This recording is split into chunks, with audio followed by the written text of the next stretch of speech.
मध्य पूर्वेमध्ये आणि जागतिक राजकारणामध्ये सध्या जे काही घडतंय ते जर तुम्ही बारकाईनं पाहिलं तर तुमच्या लक्षात येईल की जग एका अत्यंत धोकादायक वळणावरती येऊन ठेपलेलं आहे। एका बाजूला युक्रेन रशिया युद्ध थांबण्याचं नाव घेत नाहीये, दुसऱ्या बाजूला इराण, इस्रायल आणि अमेरिका यांच्यातील तणाव आता एका युद्धाच्या छायेमध्ये बदललेला आहे। गेल्या 24 ते 48 तासात वॉशिंग्टनच्या व्हाईट हाऊसमध्ये अशा काही हालचाली घडलेल्या आहेत ज्यांनी जगाच्या राजकारणाची गणितं पार बदलून टाकलेली आहेत।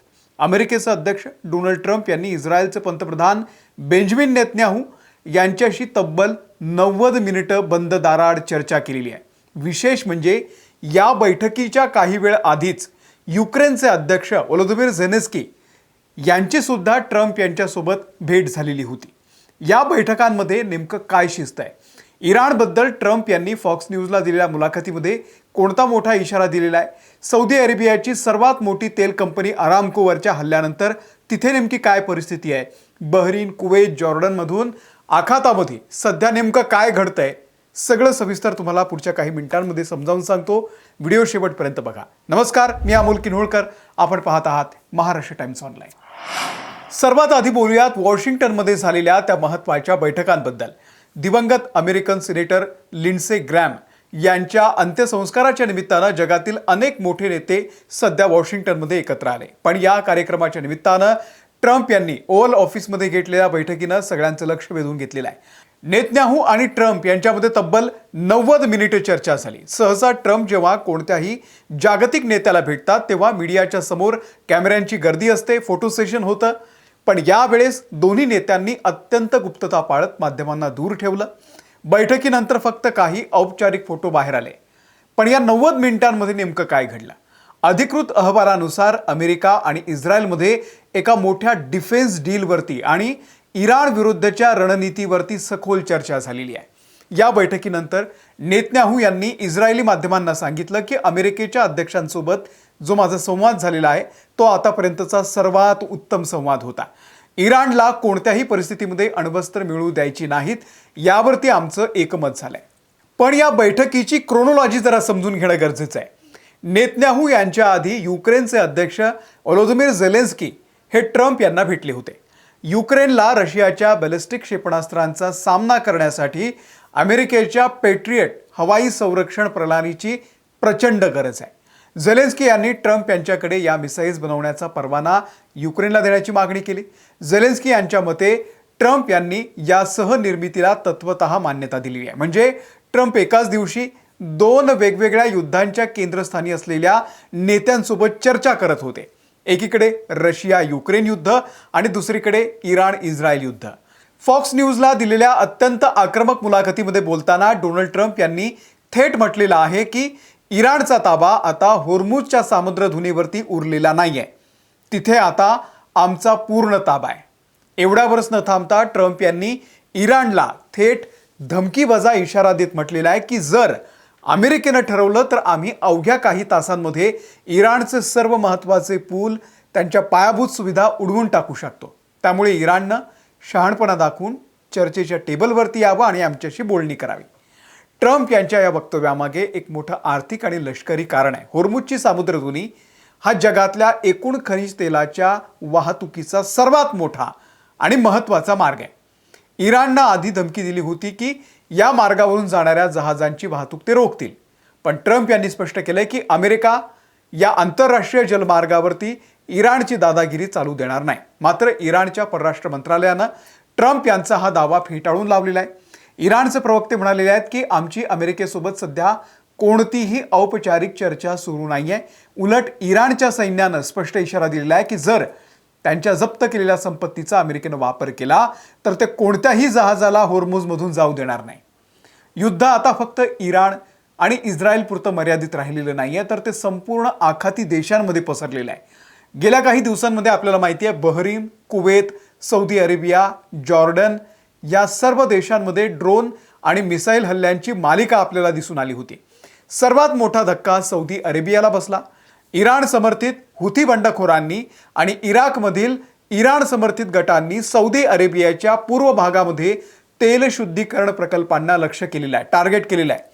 सौदीची जगातली सर्वात मोठी तेल कंपनी अरामकोच्या महत्त्वाच्या प्रकल्पांवरती 30हून अधिक ड्रोन डागले आणि या हल्ल्यानंतर खबरदारीचा उपाय म्हणून प्रचंड नुकसानामुळे अरामकोचे काही मुख्य प्रकल्प सध्या तात्पुरते बंद ठेवावे लागलेले आहेत। या हल्ल्यामुळे सौदी अरेबियाचा संयम संपलेला आहे।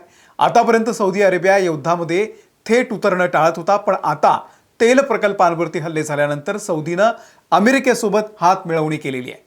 अमेरिकेच्या सेंट्रल कमांडनं दिलेल्या माहितीनुसार अमेरिका आणि सौदी अरेबियाच्या हवाई दलानं संयुक्तपणे इराकमधील इराण समर्थित पॉप्युलर मोबिलायझेशन फोर्सेस PMFच्या तळांवरती मोठे सर्जिकल स्ट्राईक केले।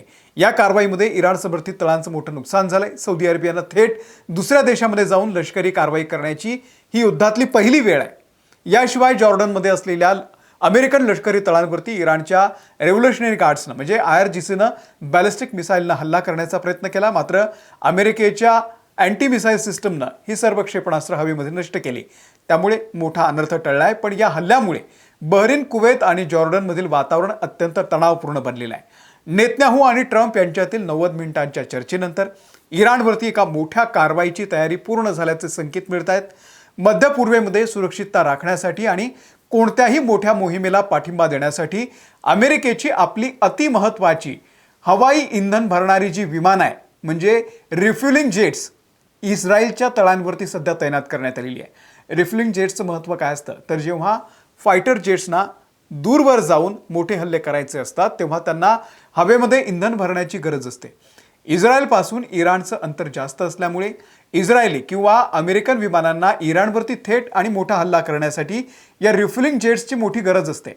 इस्रायलमध्ये अमेरिकन विमानांची ही तैनाती स्पष्ट दर्शवते की परिस्थिती किती गंभीर बनलेली आहे।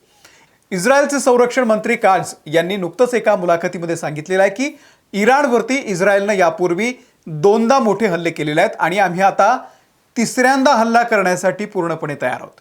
आम्हाला इराणच्या ऊर्जा आणि अणु प्रकल्पांवरती थेट कारवाई करायची आहे।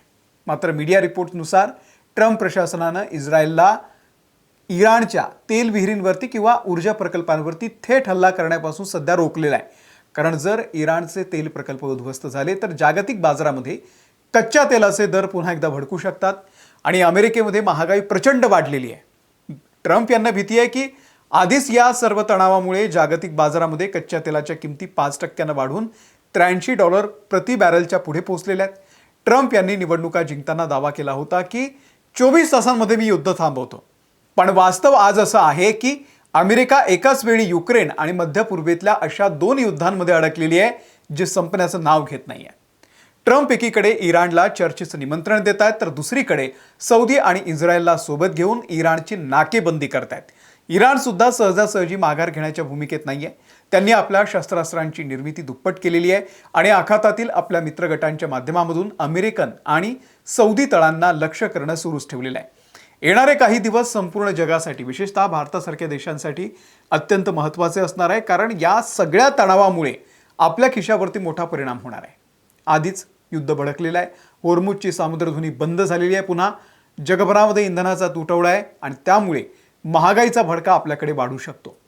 तुम्हाला या सगळ्याबद्दल नेमकं काय वाटतंय? डोनाल्ड ट्रम्प इराणला चर्चेच्या टेबलवरती आणण्यासाठी यशस्वी ठरतील का? ज्या पद्धतीचा ते दबाव वापरताय तो काही काम करेल का? की मध्य पूर्वेमध्ये पुन्हा एकदा एका महायुद्धाची सुरुवात आता झालेली आहे?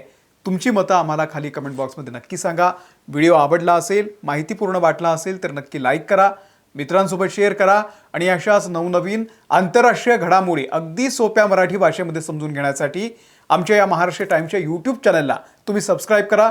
फेसबुक आणि Instagram सुद्धा आम्हाला फॉलो करा। धन्यवाद।